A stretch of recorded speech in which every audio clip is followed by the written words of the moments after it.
That the first few seconds of the show are just absolutely never broadcast, and sometime probably right about now is when it actually starts being broadcast. So hello everybody, welcome.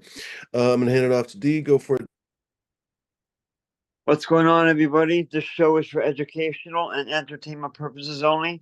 You have to be 21 and over to be, or if not, you have to get out of here. I see your little boy in the background. You have to leave. Take it and go. That's right. Back Take to you, the Kimmy. car and go. Get the, fudge out of here, right? Get the nougat out of here. Welcome, Deadfish fan. Looks like you're first in the chat. Congratulations, you win that imaginary nougat that I was just talking about. Yay, we. But congratulations, Deadfish fan. Good to see you. Welcome, everyone. I hope you guys are enjoying your day. Perhaps it's your evening. I don't know. Midwest Outlaws in the house. What's going on, buddy? Some folks watch from Europe. Some folks watch from down under. Down under. And I don't know if it's Crikey! morning or whatever exactly.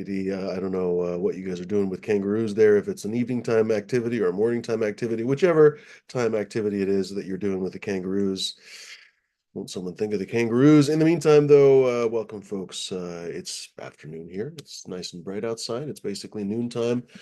Sun's not directly up anymore because it's September now, so it's already tilting a little bit. I mean, it never, I guess now that I think about it, where I live on the 45th parallel, I wouldn't say that noon ever gets right above. Basically, it's always a little bit down, essentially.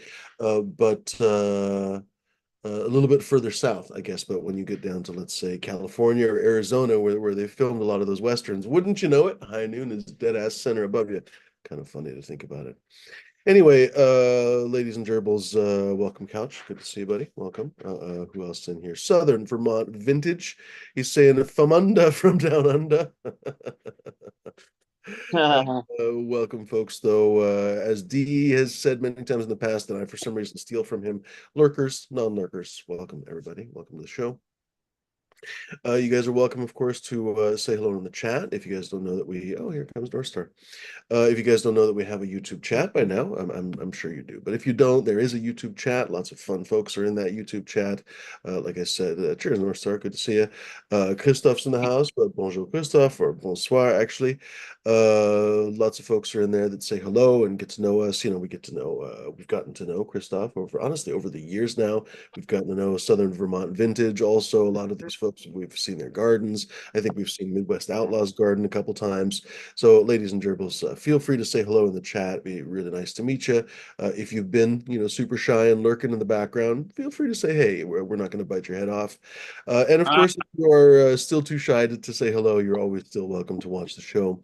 But please do say hello if you are able to.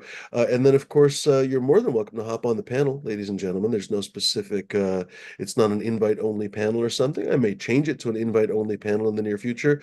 But for now, it's still been an open invite panel. So, folks, if you would like to join the panel, all you have to don't be a dick. Don't show your dick. Don't be a lunatic. Don't come onto the show to start fights. Don't come on the show to perpetuate fights. We don't want to hear about your dumb drama. We don't want to hear about your intelligent drama. We just don't want to hear about any drama. Save the drama for your mama. She might care about it more than we do. But if you're interested in just coming on, talking about gardening, talking about consuming the fine products of the gardening, anything relating to those things. Fuck, a couple days ago, we were talking about cameras again, or what, yesterday, I guess. For me, that all applies because I've said before, the real thing that I owe Subcool, like we were talking about Subcool yesterday, North Star, the real thing that I owe him actually has nothing to do, really, well, not nothing, but not as much nearly to do with growing or the seeds or anything else, is so much that he got me back into photography. I was a absolutely passionate photographer for a number of years, way, way back when. I had my own dark room under the stairs, my own enlarger and everything. And so I basically just obsessively developed my own film. I would run because it was basically cheaper to do this, so it wasn't a big accomplishment. But I would create my own film rolls, basically. Of course, way back in the days of film before digital, What's film? Well, I guess film is actually pretty popular these days. But what am I trying to say? I'd buy bulk rolls basically of Ilford Delta. What else? I one time I scored some Fuji Provia a bulk roll. That was hard to fucking find. Holy shit. Anyway, and then I would basically make my own rolls. I could roll them as much as I wanted to. You could fit about 50 exposures in a roll. I was always kind of mad that the Hmm. companies only sold them in like 36 max exposures. It's like, fuck, you could almost double the Yeah. goddamn roll, but I guess Cincinnati. you sell less, right? Anyway, yeah, seriously. But I gave it up basically for stupid reasons, and then basically, go figure, Sub's photo contest got me really back into photography. First with my stupid old phone, I had an old ass iPhone, and then I kept getting beaten by Team Terpene. Admittedly, I mean, it's not ashamed to be beaten by that guy. Spectacular photographer, spectacular organic grower. But I was annoyed. I was like, the fuck, I could do that. And that's the beginning of the inventive process, honestly. Whenever you basically tell yourself, fuck, I could do that shit, or I could do that better, or I could fix that problem, that's the beginning of a spark that basically leads people down sometimes incredible roads. I wouldn't say that my road was incredible, but it did lead me back to one of my lifelong passions, basically, of photography.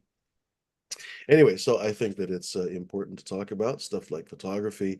Smashed constantly has questions about camera gear and stuff, and I think it's good. I always am amused at the way that he looks at camera gear and basically looks for camera gear and stuff. But I have to remind myself, basically, he's the everyman on the show. Like pretty much probably the majority of people on the show that are looking for cameras are doing it exactly like Smashed is doing it, looking for like 6-year-old used camera that you can find on the cheap on Craigslist somewhere for cheap and easy and fast and mean. And so I have to always remind myself, everyone's a fucking photo nerd that's like saves up for 3 years to buy a camera or some shit, right? So anyway, I'm babbling, but I think it's fun to talk about even cameras. I think it's fun to talk about all kinds of things. Folks, you are welcome to hop on and join us and contribute to the conversation. Just ask for the link in the chat. We'd be perfectly happy to provide it for you. D's hanging. I'm sure there's somebody else in the chat that could give you the link. We'd be perfectly happy to paste it in the chat, but we won't pin the link. So let's start to say hello to everybody that has shown up so far. D and North Star. Here, let me change North Star's name to something that people can Years. recognize. A little What's trimming going on? today. Nice looking flower. What's going on, D? Welcome to the show, buddy. I think you're on mute there, D. Thank you, North Star. Hey, what's going on, everybody? Take two. What's going on, everybody? What's going on, chat? Hope everyone's having a great day. Thanks for coming and hanging out. Look at all the people in the chat already. That's awesome. Hello. I'll say hi to everybody in a minute. I'm smoking on a couple of different things. Check me out as I do shows on my channel, DZombie_745 on YouTube. Yeah. Cheers, everyone. Good, D. Good to see you. Cheers. What's the word, North Star? I've been busy trimming this week and still wanted to jump on, but I actually wanted to keep going. So I brought my stuff down here and There you go. down here Nice. trimming along. So I still have like kid drop off, kid pick up, make dinner. So I'm trying to fit everything in. Right. So, you know.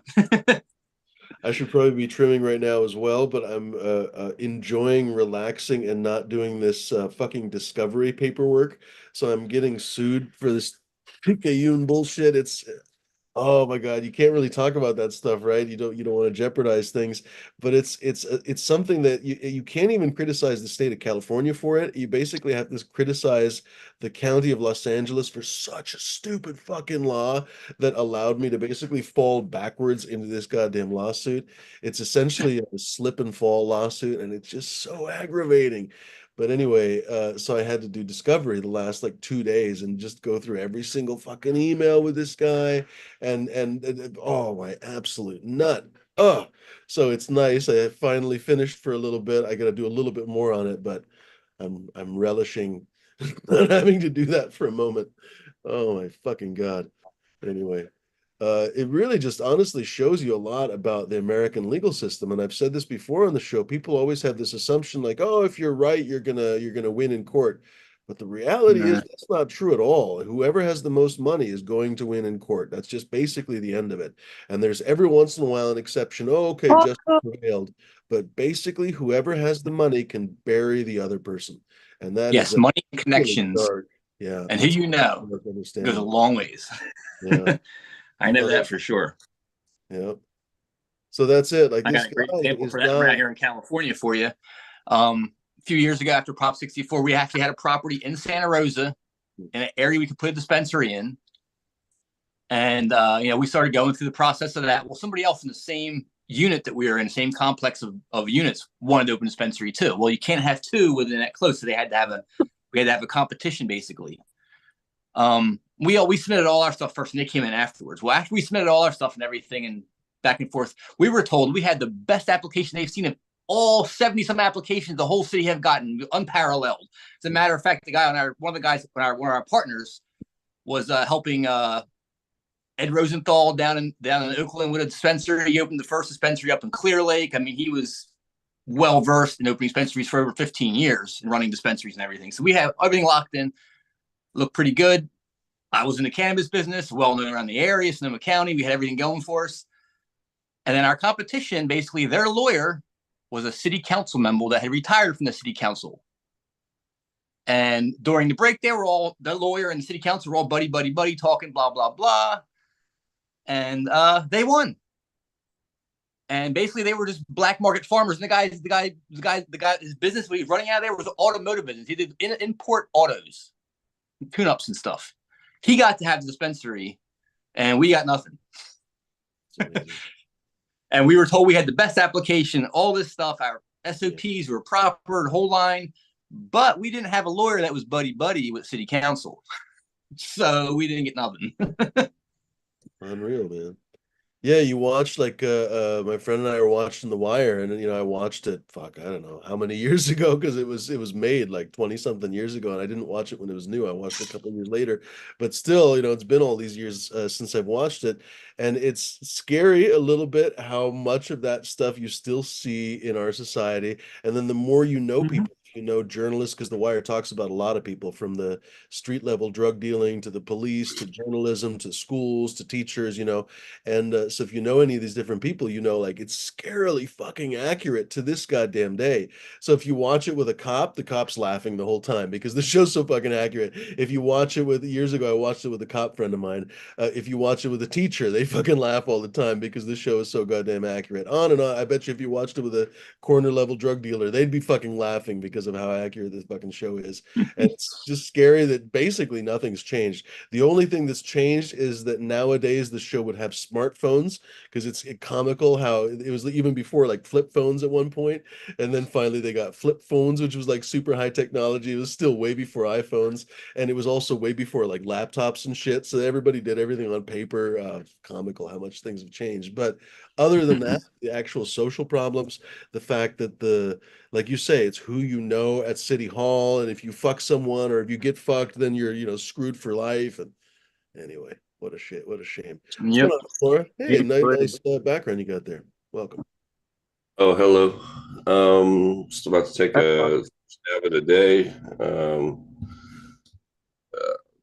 Yeah, yeah, not too much going on yet.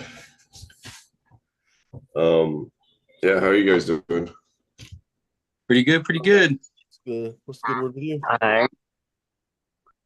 Yeah, last night I went to came back and the show was dead. It was like, whoa, that was a short show. Oh, last night, yeah.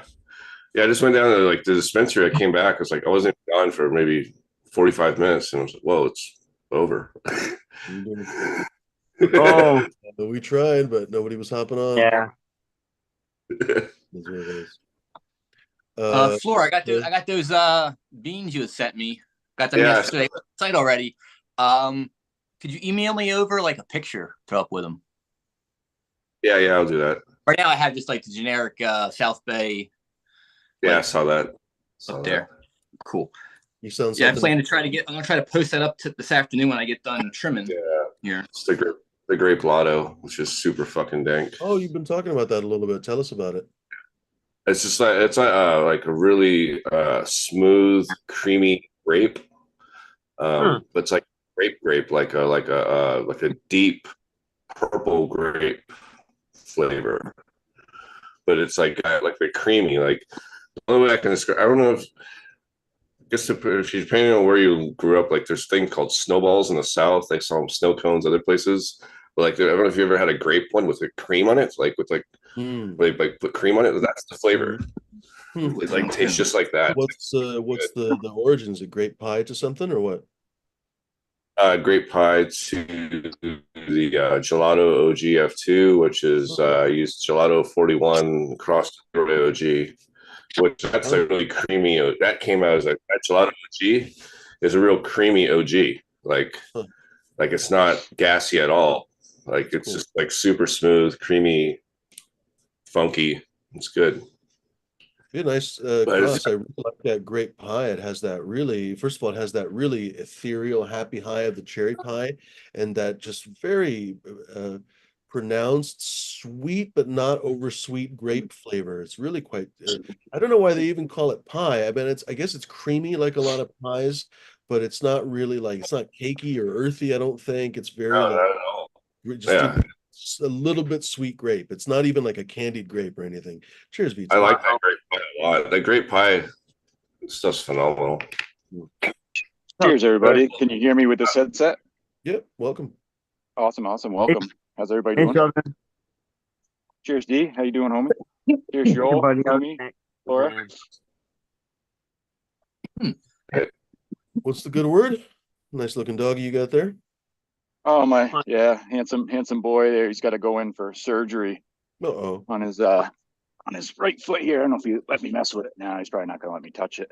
He has a look at that. I forget what they call it here in his foot, and they got to go in and cut it out. And Mm. that currently it's not cancerous, but Oh, good. yeah, That's he good. has- Tumor. yeah, but still, like I think it's like $1,200-1,300 or so. Oh, yeah, I was yeah. like, yeah, that. awesome. Look at those But eyes. What a good looking dog. yeah, handsome boy. Yeah. Yeah, aren't you? But his feet never developed right when he was born. Oh, really? Either they didn't develop right, or from them, the owners kept him in a cage all day long. So like his knuckles here don't bend right. They're like really fat, and like when he walks, instead of being up on his feet like a dog is, they're like flat. And when he was young, he used to just shuffle his feet like across the floor and stuff. And we could walk like maybe 5 minutes, and he would have to stop, rest. Sometimes I'd have to carry him back and whatnot. But now we can go for like a half-hour walk or so, and then on the way back, he'll stop and rest a bunch, and he'll run the ditches on the edges there with the mud because it's softer on his feet, being the dirt roads, all that rocks there. You'll see he'll look around in his pass when we go for walks. He'll try to walk on the smoothest pass for his feet. So yeah, kind of a sad deal, but he's happy. That's what matters. I've always wondered. Colorado, right? Did you ever try like dog shoes and stuff? Did that? Yep. Yeah, he doesn't care for the shoes too much. But when we first got him, we were going through a bunch of different kinds of braces for his feet to try to help and support him. And during the springtime, we can get away with like putting little booties on him because like here during mud season, like our path out to the driveway, we'll throw down some little strips of plywood so you don't have to walk in the mud and everything. And he realizes how bad the mud, when it pushes through his feet, it must spread him open. And when you spread his paws open, that's when it really hurts him the most, trying to move his fingers. So mud season, he won't go out and won't go anywhere to go poop. Like normally he goes across the street in the woods, or when we go for a walk, he won't poop like in the yard. But during mud season, he'll be like, F that. And he'll jump on the little rock path and make it to the yard to where it's smooth and not muddy. So, he can go to the bathroom instead of walking out through the driveway, possibly having to walk on the mud and stuff. He doesn't realize that there's boards all the way for him all the time. So yeah. He's happy, and that's what, like I said, what really matters and stuff. But yeah, kind of a shitty deal for him The most for his stunning life. thing with dogs too, like it doesn't matter what the dog has an issue with, if it's paralyzed or anything else, they just live in the moment. They just try to be happy. So like Right. if you give them chin rubs and you give them a nice little fucking treat to munch on, they're like wag Yep. wag wag. You know, they don't give a shit. You know, it's a heck of a lesson, honestly, not to dwell on things. You know, Yeah. Northman's always saying you make your own destiny. I feel like dogs make their own destiny every single fucking day. You know, it's like dogs basically listen to your advice more than anybody else. Kind of funny, right? Anyway. Yeah. Yeah, you learn a lot from the dog. They make the most out of every day, all the time, for sure. 100%. Every day to the most. Yep. You never see a dog going half-assed, right? Never, ever. You know, even when they're lazy, they're just maximally lazy. They're on the ground, fucking Right. snoozing, one eye open, you know. Oh, yeah. Or even when you do wear them out and they are tired and beat, you know, like mom or dad come home, boom, they've got all that They're fucking ready. energy right They're back, ready. you know. Yeah. 100%. Yeah. But, How's the garden? Is it yeah, you doing an outdoor garden this yeah, year, PT? we'll go take a look here. Sweet. Okay. Pulled down a bunch yesterday and pulling leaves and shit now. These What part of girls the are gonna season are be you in? I always forget. What parallel are you on? Do you know? I think it's around 45, Oh, okay. We were 43, talking about that yesterday. 45. Like I'm suddenly a parallel expert, but we were talking about yesterday the different parallels everyone was on. I think I'm on the 45th. Yeah, normally we pull like, I don't know, beginning of October. And then if you stretch something out like that, that's running something kind of outdoor, normal cultivars, kind of what you would consider like maybe, I guess, like a full term. But if you can push them into November, it's a little bit longer of a full term. You can get that out of them, but I don't really notice that big of a change from like doing like a late October, mid-October pull to wait until.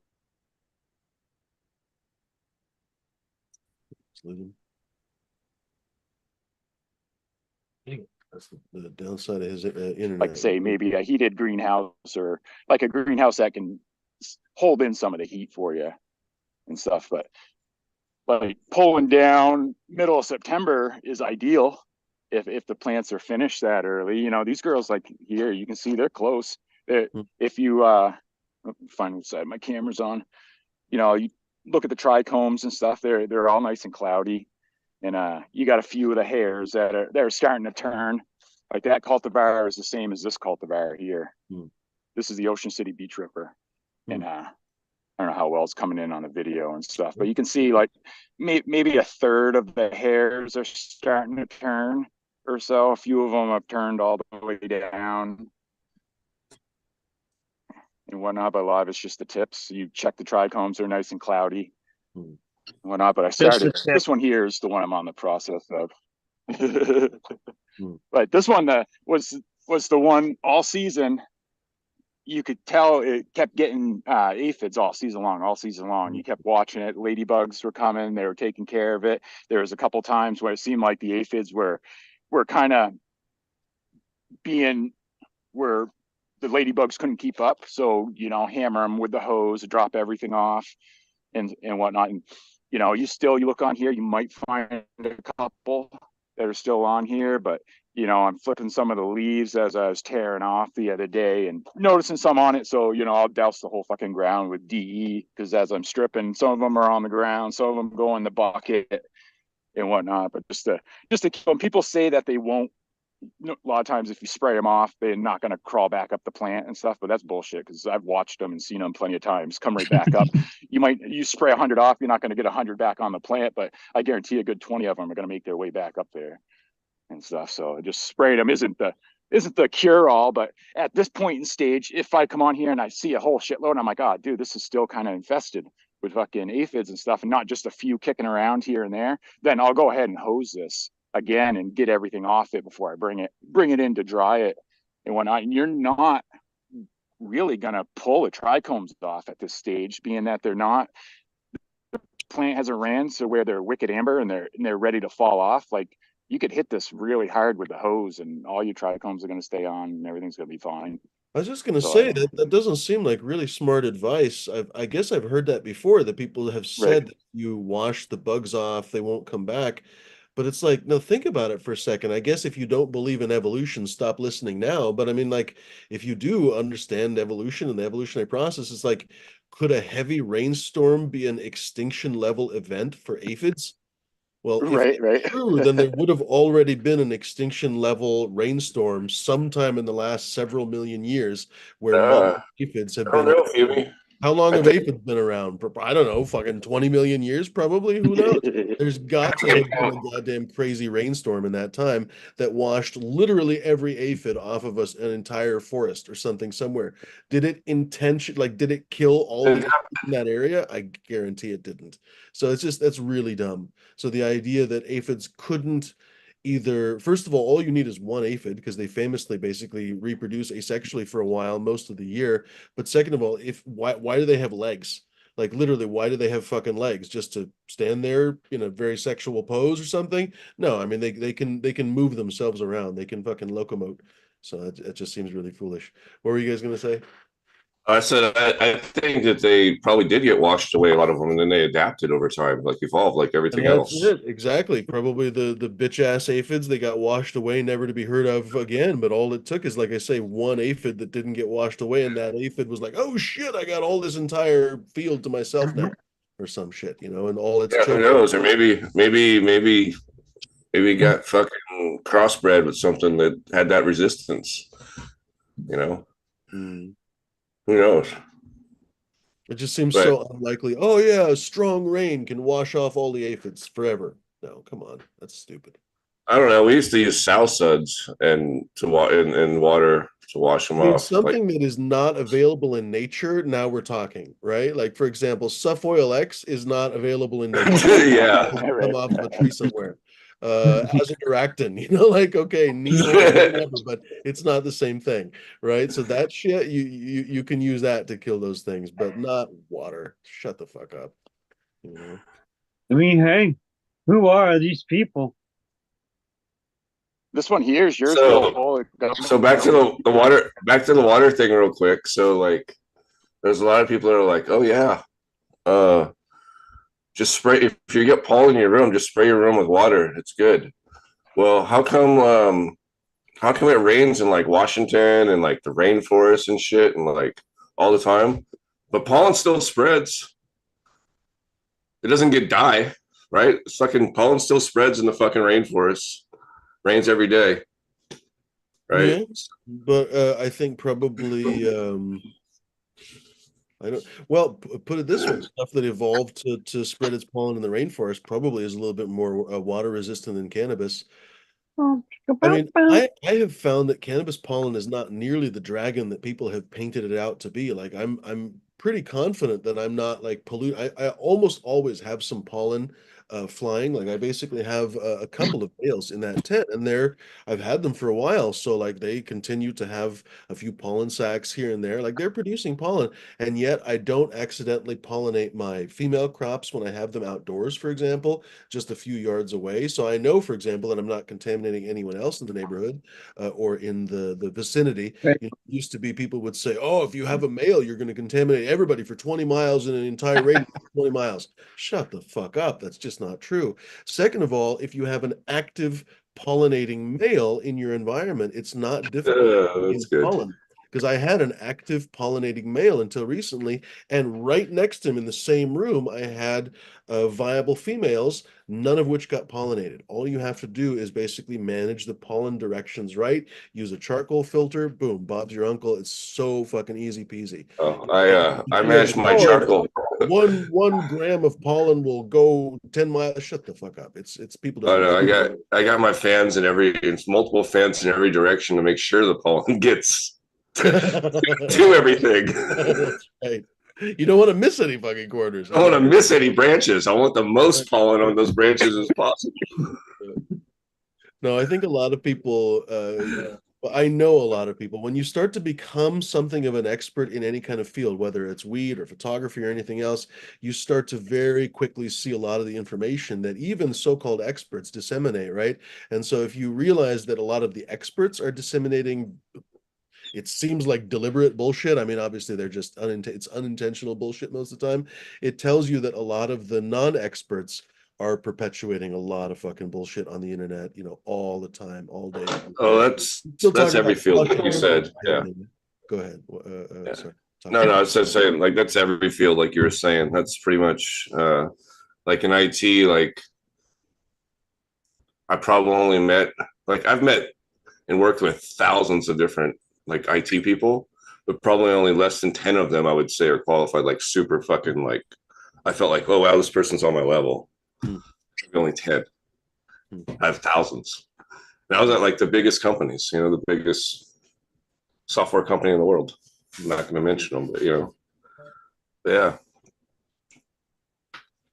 Any fields like that, it's like there's only a certain level of people that actually like get to a masterly level. Most people are like, they sit at like, say a scale of like, we've broken into school.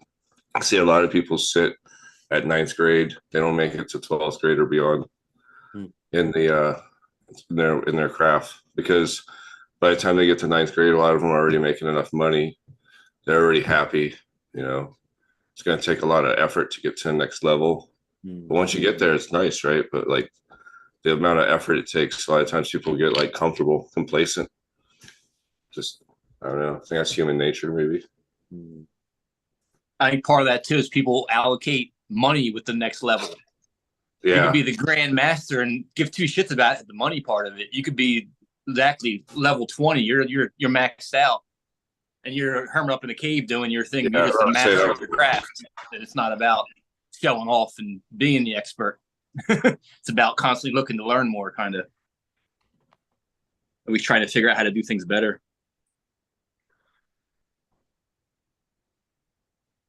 Yeah, and I always feel like also like the other people I met, like the really good techs, I kind of felt the same way. Like we've always felt like we don't really know that much, but somehow we know more than a lot of people, But like we're always trying to figure out new shit, figure out more stuff, because there's always more. Like, there's always more shit to learn about anything. What are we looking at, by the way? Do these plants have names? This is Fumi's "'Tis But a Scratch." What's left of this one? Yeah, what was it called? The "'Tis But a Scratch." I don't know if it's coming in okay. I'm kind of far from my internet right now. But this one's been, ready for a week now. So I left this up because I tried to get on last week, but I just didn't have time, and wanted you to be able to see at least what she still kind of looked like here in the hole. She Wicked Frosty, turned really nice purple. Sweet. And stuff, real nice dark calyx. Like fat hairs coming out of them. A lot of times, like go look at Joel's here. Joel, I got one of your gummy bears, or a couple of your gummy bears here. That's what this one here is, and this one here is. But you can see how, like, she's got the double hairs coming out, nice, standing up tall. "'Tis But a Scratch" tends to do a lot more of a fatty hair. And you can see these, some decent sized golf balls on them, really nice and frosty on the gummy bear. The one in the middle grew up just a little bit taller, fighting in between the two here, but still, like, I should have gave her a little more space. Normally this bed, I'll do 1 or 2 plants in it, but I did 6. One of them happened to be a male, but the 2 gummy bears here, the one in the middle stayed kind of stressed the whole time. You can see she's got, all of her original fans are still purple. And does it look kind of pixelated for everybody else, or is it just me? Yeah, his internet's not all that spectacular. Yeah, it's getting a little pixelated. You should take some pictures of these things and send them to Fumi so you can show them on the show. Yeah, I'll do that. Yeah. If it's pixelated, yeah. Southern, are you on Discord? I am, but I got to figure out the Discord. I got locked out and I had my old phone number attached to it. So I got to figure out how for them to let me back in without my old phone. But yeah, that sucks if it's pixelated and stuff. Yeah, you guys can't really see a whole lot then. Yeah, it's very, it's like an oil painting. Yeah. but the gummy bears are looking stout. Millions for those fucking Monets, man. I mean, it looks like there's a lot of biomass. Yeah. Yeah, definitely. And, Cable. I started noticing a little bit of PM on the Ocean City Beach Rippers here. The two in the front are Ocean City Beach Rippers. And that's what started the progress with them coming down. Technically, this one here would stay up for like another couple of weeks or a week or so. But trying to just stay ahead of everything. And, you know, you look back there, they were a lot thicker with leaves before I started pulling everything off a day or two ago on them. But not one sign of anything PM wanting to jump onto them. So that's really good about them. Where I grow here, we are like PM heaven. Like there's so much. Or I guess I wouldn't call it PM heaven. I guess PM hell. Yeah, it sounds better. But if you're not on top of your shit and really good, like I don't know if this comes in pixelated or not, but you know, look at that. Wow. Ooh, Yeah, the pixels. It'll come, you know. that's what she said. But I don't know, maybe I'll go see if I can get my internet, move my router a little bit, because there's a couple other things I wanted to show you guys too that were kind of cool, that were a little different this year. But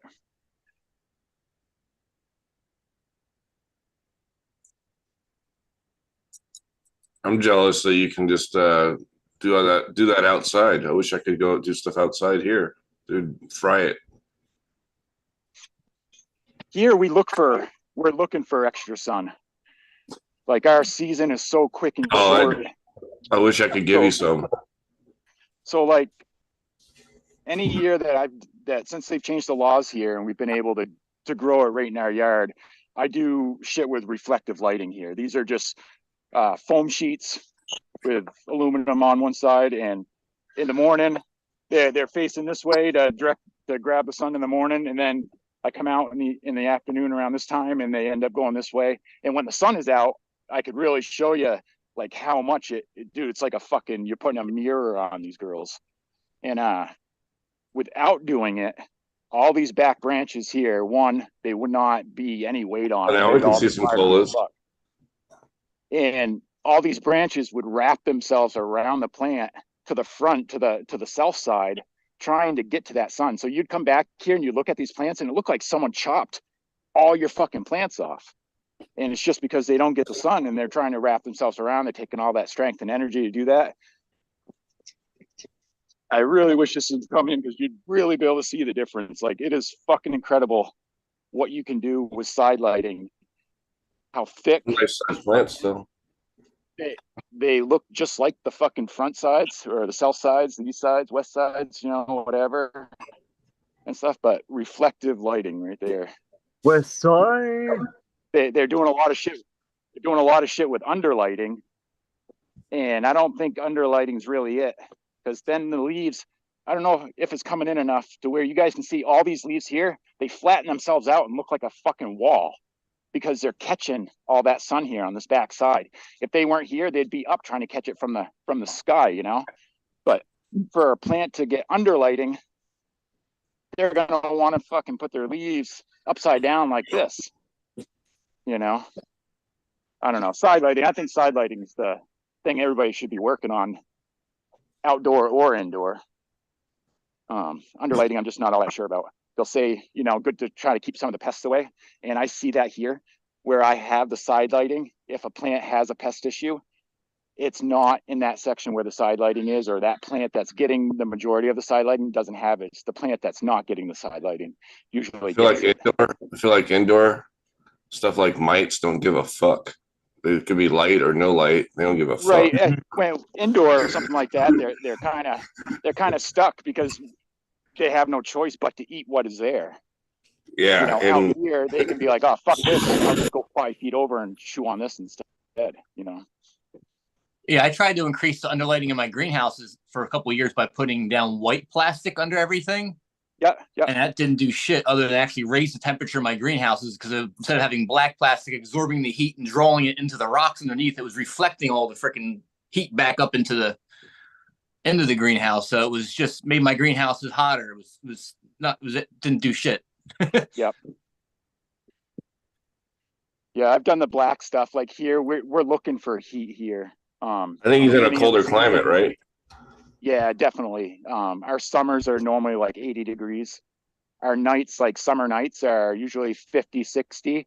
You might see down into the 40s. Like we've already gotten down into the high 30s already. And like I said, we don't get a ton of that real direct sunlight where it's a ton of long hours of direct heat and stuff. So we're looking for heat. So like here, I put down some black fabric just to draw some temperature. To there, I was just messing around with a couple of ideas, doing the white in this one so it doesn't draw the heat and kind of reflects it back up. But it was kind of just, it doesn't really do a whole lot. The plants block most of it. yeah, they do when they had their leaves. Right now, they don't have When their they're all leaves filled on, out, so they block a lot of it. So they look bare as fuck. You figure yesterday they looked like this, now, I pull all my fans a day or two before I take and harvest and stuff. And for me, the worst part was when I'd actually go to transplant my small clones into a greenhouse. They had no kind of coverage over the floor, so it was just blazing extra heat, just stressing them right out during transplant more until they got bigger. Yeah, totally fucking pissing them off at that point. Yeah.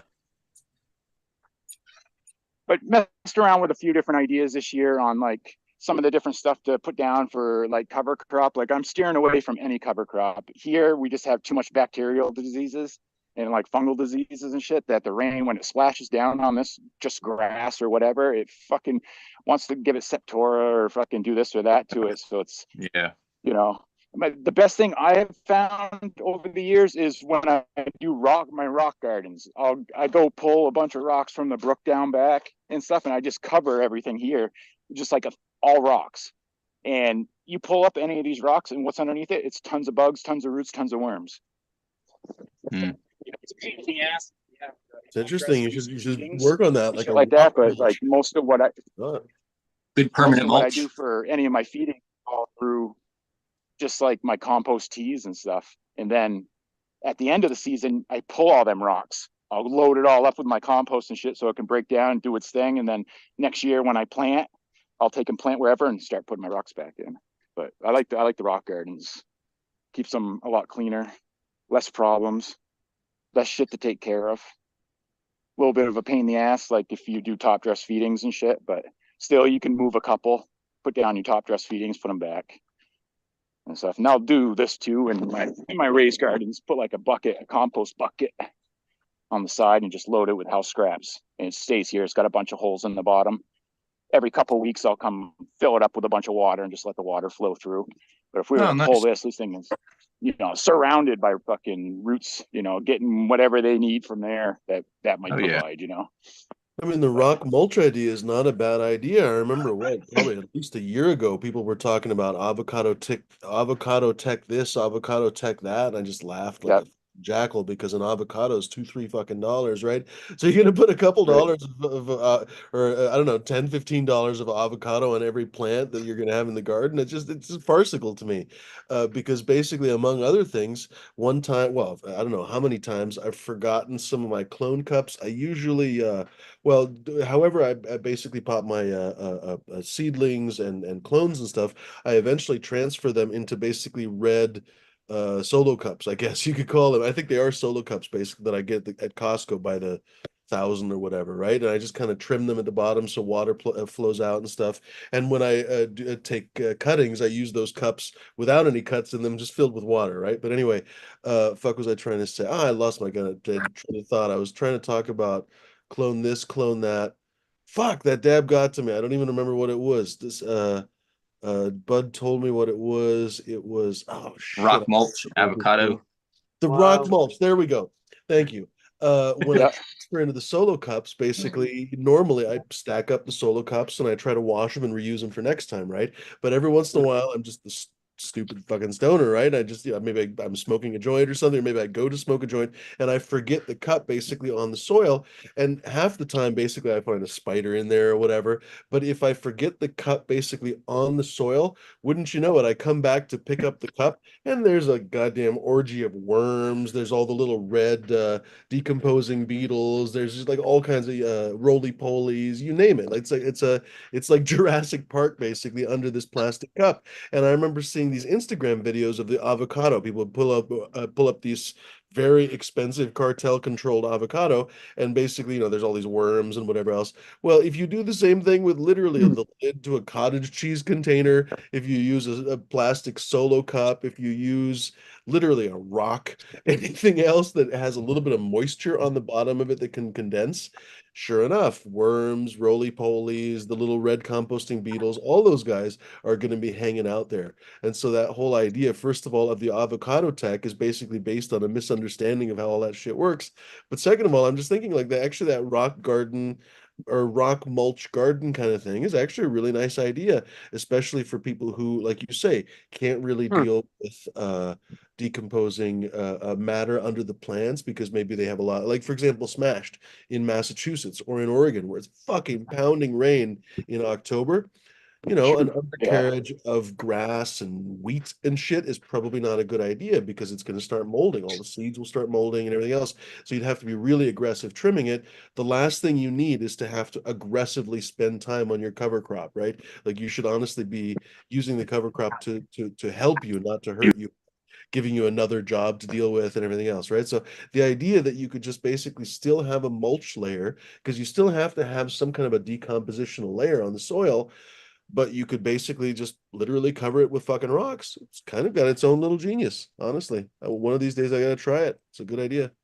And here, my thought a little bit with it too was it's gonna take and trap some of that coolness first thing in the morning. Those rocks are gonna stay cooler as the sun comes up and starts baking everything. And then they're gonna hold some of that heat through the night and keep the soil a little bit warmer. Anytime I use straw, hay, or any type of cover crop, once it's dead, it tends to want to like mold and mildew. So you're constantly battling that as well. Like, it's like you're just rolling the dice, it seems like, utilizing some of that stuff. Not only that, but when you look into it, a lot of the straw that you can buy, I mean, I'm sure you have access to straw from actual farmers and stuff, but most of the time when you hear about no-till people, 3/4 of them are mail ordering everything from Colorado, and they mail order their fucking straw from wherever else too. Most of the time, unless you pay really good money for that fucking straw, it's been sprayed with all kinds of chemicals. You don't want that. You never know. On your cannabis. And the worst part is, like you say, you don't really know. Many of the products just won't tell you.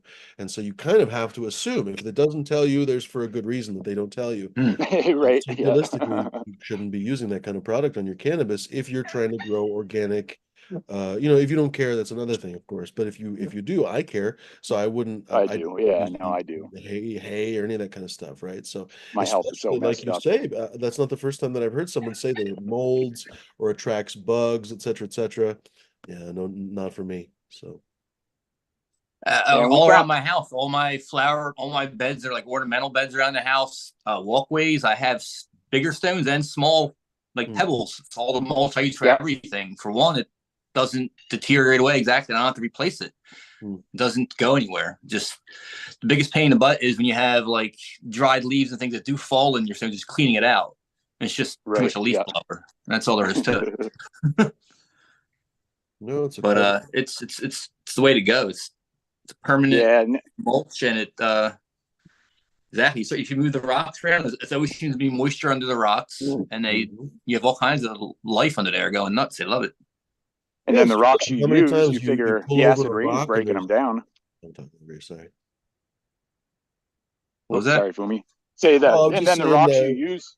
We're talking about each other again. Yeah, you figure the rocks you use, the rain's breaking them down too as the rain comes and stuff. So depending on what you use, there's a little bit of food there for them too over time. Minerals and things. I mean, over time, yeah. Like, we were talking about Coot yesterday. It's still a really an amazing thing that Coot kind of talked about on the show about how all of the rock dust in the world, first of all, rock dust is super critical for soil composition, basically, and all of the rock dust in the world had to be decomposed and eroded, basically, from all the rocks in the world. Sorry, I keep getting texts. But basically through water and lichen, essentially all the rocks in the world basically got washed away into streams and rivers and river deltas and everything else. And to this day, the Mississippi River Delta, the Columbia River, Sauvie Island Delta, basically all those places, the Nile River Delta, those are the most fertile regions in the world, based on the incredibly slow decomposition of rocks. Anyway, babbling like a fucking weirdo, but it's a stunning thing to think about, that basically millions and millions of years of erosion and lichen and moss basically just eating away a little bit at those rocks that you literally just see everywhere around you. Or if you go to the beach and you see the sandstone and stuff, like literally just that was millions of years of deposition layers of like an ocean bottom, for example, and now you're actually watching it over the millions of years fall apart again. It's really something else in terms of time. But anyway, stop babbling. Oh gosh, we've already had almost about an hour. Ladies and gentlemen, that tis but a scratch movie. Oh, sweet. When it was growing, it smelled like fucking McDonald's French fries out here. I wish we were closer and there was a way I could just, get it out to you in the way it smelled right then and there at that time, and stuff. Because, dude, I swear to God, that's all I could fucking think about was it smells exactly like McDonald's French fries with a little bit of like candy. How I'm funny. like, okay. So like beefy, does it taste like, because McDonald's used to, well, still to this day, they use beef extract flavoring or something. They used to fry their fries in beef tallow until people actually mistakenly, but go figure, Yeah, no beefiness. once in a blue moon, even the devil can be right. Turns out McDonald's was on the right side. They were saying that beef tallow was more healthy, but the wider community was talking about trans fats this, trans fats that, and they forced McDonald's to change from beef tallow to now a combination of oils. It's like peanut and corn and soy and whatever the shit, right? And it's still not as good. It's not as flavorful. And wouldn't you know it, it's actually higher cholesterol because the oil soaks into the fry. Anyway, to get that same flavor, they use a little bit of beef extract powder in the oil, right? So every McDonald's fry smells a little bit beefy. So I wonder if that's what it is, because that's something that I wanted to ask North Star about this. That reminds me, honestly, how many times I've heard people talk about GMO, or one that I've just pulled down recently and been smoking, Pure Michigan. I guess I haven't heard people talking about specifically Pure Michigan, but Pure Michigan, I guess, is from Thug Pug, and I'll have to look up the exact cross, but it was something cross to Mendo Breath. And I'll have to look it up because it's, again, something cross to Mendo Breath. But I've heard people talk about the Mendo Breath and the breath crosses in just the most perverse ways. They say it's got vomit and death and roadkill and all these different things. And I'm like, that's just so unfair. Like it's appetizing. It's not unappetizing. Like when I smoke it, for example, this Pure Michigan, it tastes to me like a gasoline soaked meatloaf, which is appealing. Like it's actually something that I would probably try it, honestly, right? I would regret it right afterwards if it had gasoline on it. But you know what I mean? Like it's not a disgusting aroma or flavor at all. But I keep hearing people say, for example, GMO, it's rancid and fucking vomit coated, and I don't even know how many gross things I've said about GMO. And I'm like, GMO to me has consistently always tasted like stir-fried onions, like really quickly fried onions that are still kind of fresh, right? So that's like a good flavor. I guess you have to like onions, but I like green onions. Yeah. It's like an appealing aroma, not a shitty one. So I don't know, North Star, what do you think about these kinds of descriptions for things? Do you think people are accurate in these rancid? I mean, there is poop in cannabis, certainly, but anyway, go for it. Go for it. I've noticed that quite a bit. People have different perceptions of what something smells like. Some person's like, oh, it's so lemony. And somebody else is like, oh, no, this is gas. And you have, so people can interpret the exact same smell like 5 or 6 different ways, I swear. And as far as like saying, oh, that's like vomit and poop and stuff, it might be might hint that it's a strong, pungent smell. But being something that somebody actually wants to put in their mouth is like, you fucking kidding me? Maybe describe it as, a earthy, musky, moldy, dank, dungeony kind of thing, or something funky. But literally something that's like excrement is not something that you would think people would actually. It's usually something that drives people away, or something that's like repulsive. It's like a sulfur smell that lets you know that it's not good for you, kind of thing. I mean, seriously, can you imagine if an ice cream shop on the beach shore around the tourists basically Yeah, advertised poo-poo flavor ice cream or vomit or rancid Famunda cheese? And I'm like, but this is the way that cannabis people seem to advertise their shit. And I'm just like, fuck, run, don't walk from those flavors. Holy shit. I think some of it can be a bad interpretation of the flavor, but also it's a bad expression of trying to say that. I mean, exactly. Like it could be some kind of rough, skunky, earthy, funky mushroom kind of thing going on, and it's really pungent.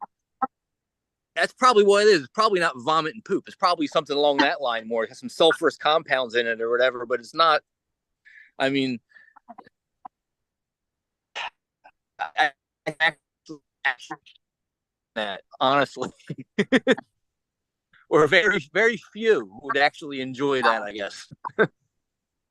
I agree. I think it's That's so actually what it unlikely tasted to like. be- Yeah, 100%. And I'm so baffled at these consistent descriptions in cannabis. I see them all the time. Certainly, we've gone to a lot of the candy and the fruit and the pie and all that kind of stuff lately, but man, it still comes around. Famunda cheese and whatever. I'm just like, no, I would not smoke that, not for $100. Anyway. I think you'd be surprised. Some of those things, because so some of those things sound like fucking disgusting, but it doesn't translate. It's like when you actually smoke it, it's something different.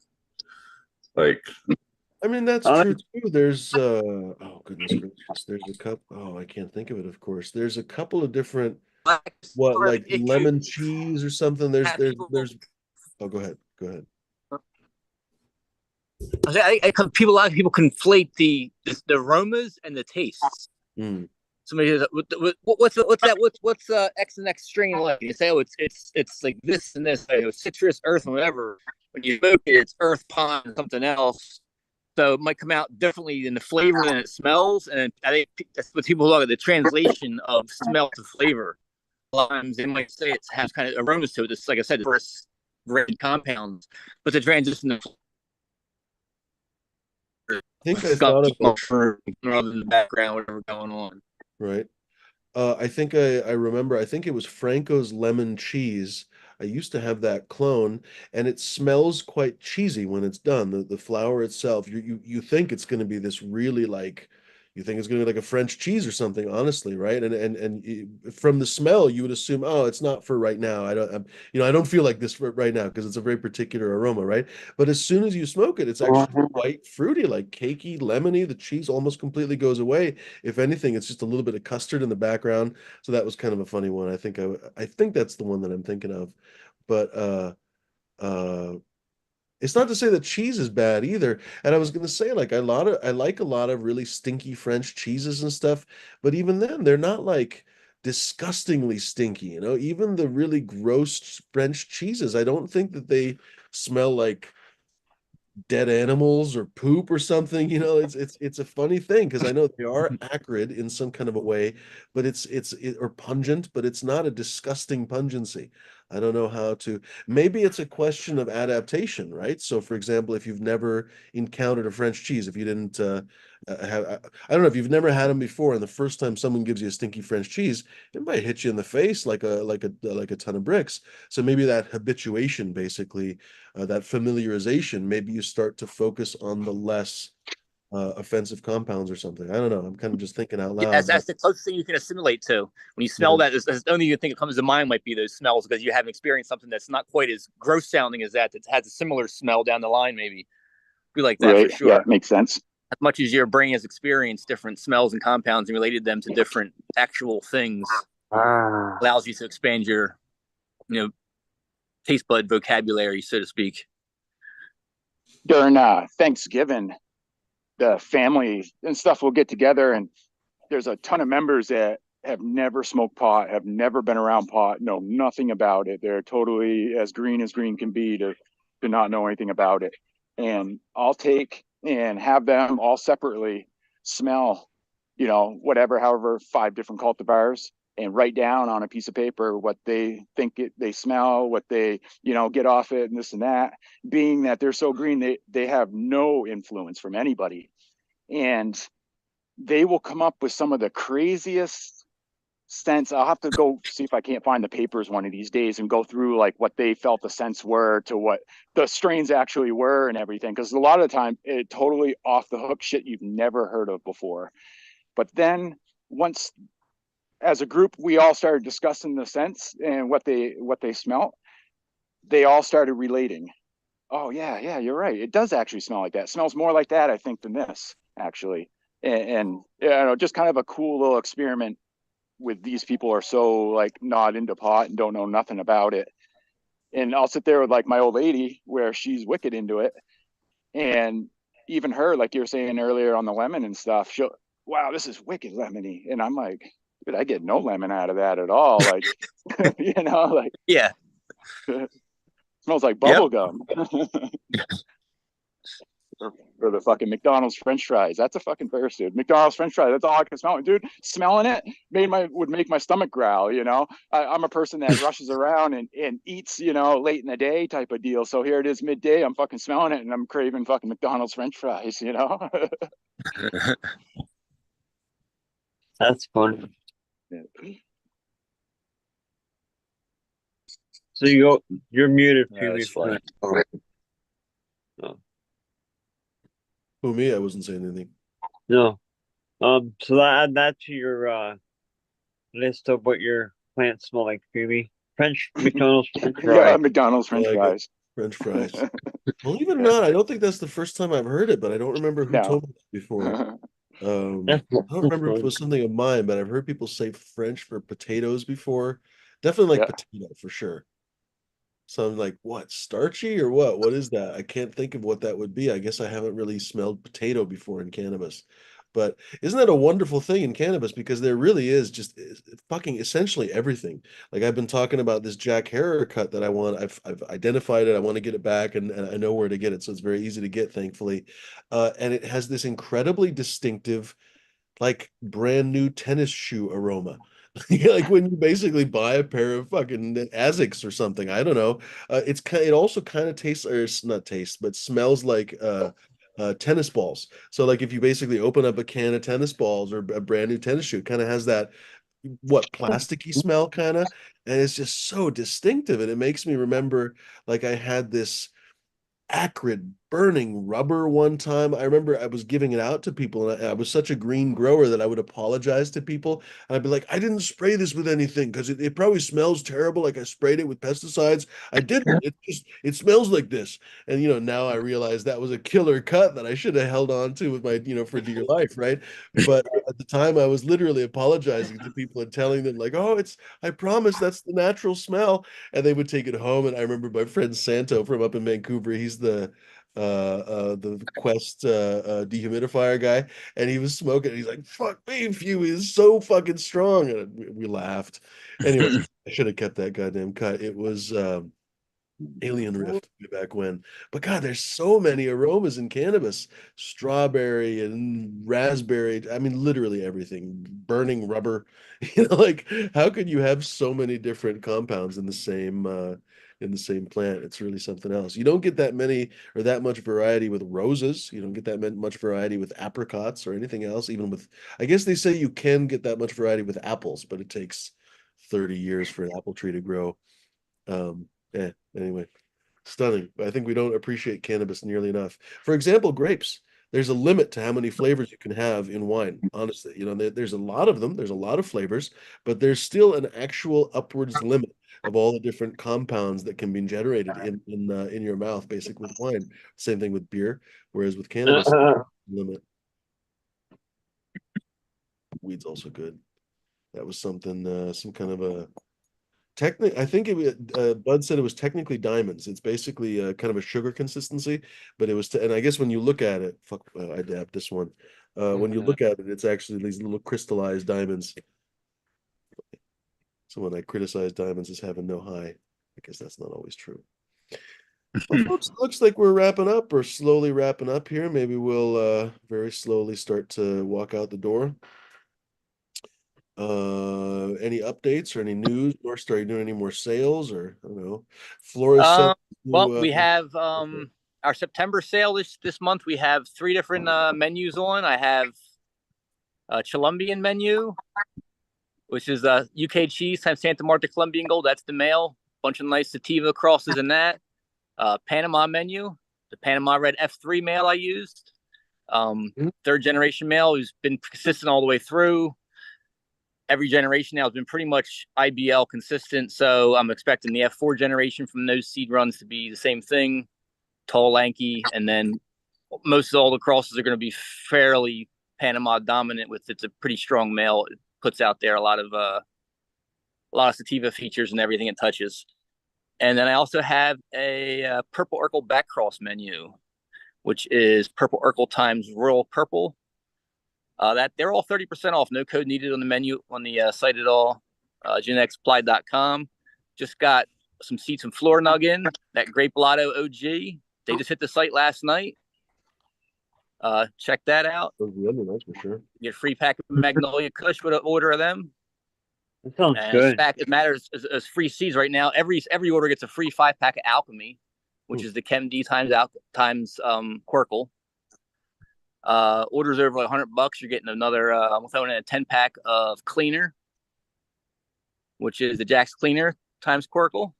Nice. And a pack of Panama Bouquet, which is Panama Red F3 crossed to the Frap Mazar from Baller Billy.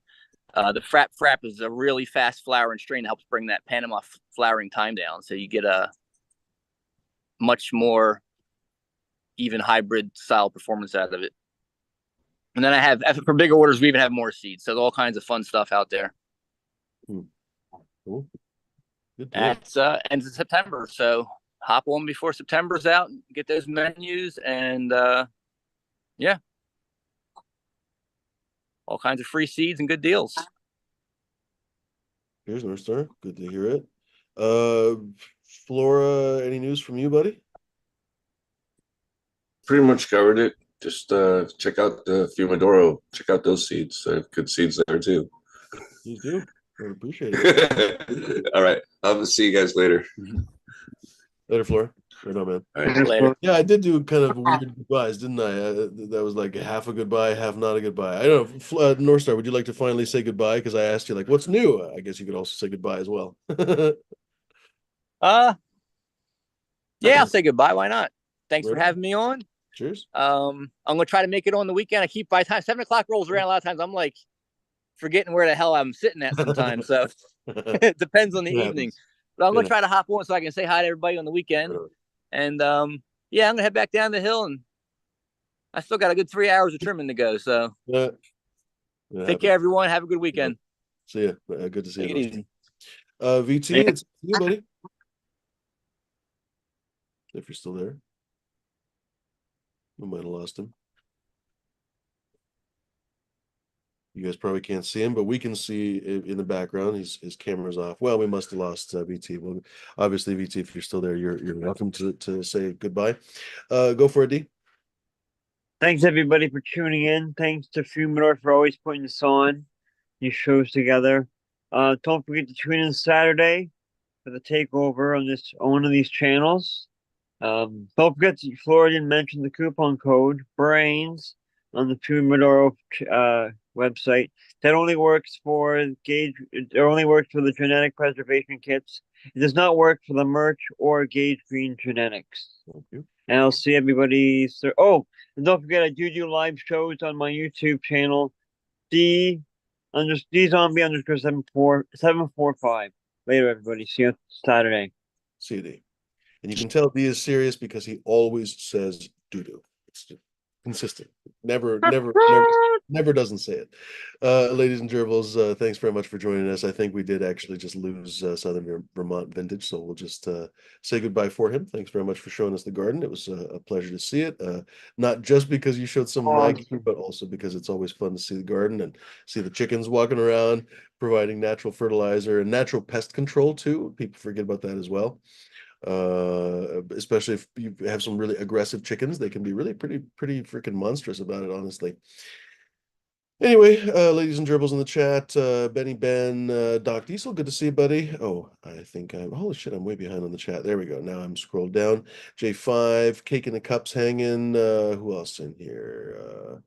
blah blah blah blah blah. Hillbilly Herb, good to see you, buddy. He said, "Oh, cleaner." I think I have some seeds from Sub of actually Jack's cleaner. Jack's cleaner though, I think actually in that case. Who else did I miss here? Got Benny Ben. Got Cake in a Cup.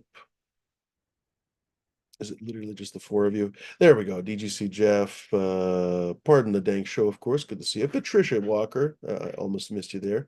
She's saying gasoline meatloaf. Indeed. Who else in here? Operation Annihilation. Well, and all the rest of you. And of course, Hardcore. Ladies and gerbils, good to see everybody. And Christophe as well. Bonsoir, mon ami. Bonsoir, mon ami. Anyway, world's worst French possible. Ladies and gerbils, we try. We absolutely try on this show. Do please visit my website, Fumidora.com, ladies and gentlemen. I do definitely have have t-shirts that I'm not advertising in any way right now. I probably should wear my own t-shirts on the show, but I never think to. In the meantime, though, I do have t-shirts, coffee cups, etc., etc. You guys are welcome to order those things, and of course, genetic preservation kits as well. Hopefully, I'll have newer things coming soon. It's been quite a long road to get back to normality, but hopefully there will be some normality coming soon. So hopefully I'll be able to work on some of the projects that have really stacked up over the honestly couple of years now.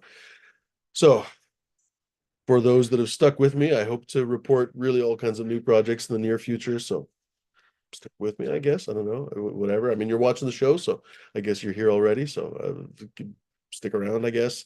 Anyway, I hope that there will be more to come, folks.